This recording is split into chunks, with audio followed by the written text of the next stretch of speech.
అసలు ఉపవాసం అంటే ఏంటి, దానికి మీనింగ్ ఏంటి అన్నది మనం అర్థం చేసుకుంటే, ఉపవాసము అంటే ఉపేక్షించుకోవటం, పా అంటే పరీక్షించుకోవటం, వా అంటే వాక్యం చదవటం,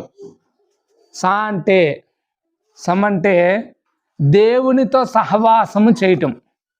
అర్థమైందా?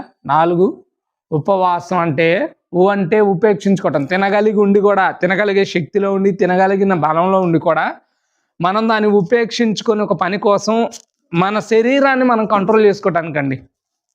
ఇది మన శరీరాన్ని మన కంట్రోల్లోకి తెచ్చుకోవటానికి.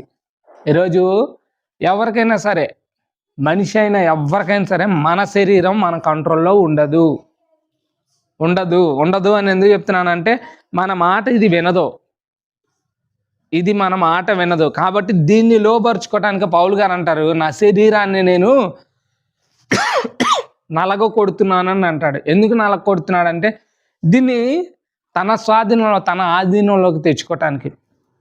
మొదటగా ఉపేక్షించుకోవటం, రెండోది పరీక్షించుకోవటం.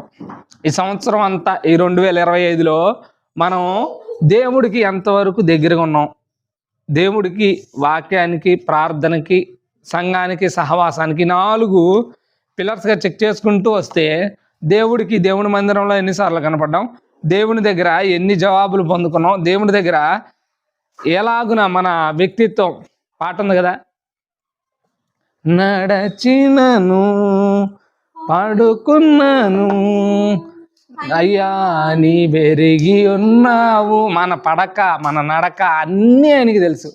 సో ఈ 2025లో చెప్పబడినట్లుగా దేవుని సన్నిధికి ఎలా వచ్చాం, నెక్స్ట్ 2 ప్రార్థనకి ఎలా వచ్చాం, వాక్యం ఎలా చదివాం, సహవాసంలో ఎలా ఉన్నాం, పరీక్షించుకోవాల్సింది ఇది. మొదటగా ఉపేక్షించుకోవాలి.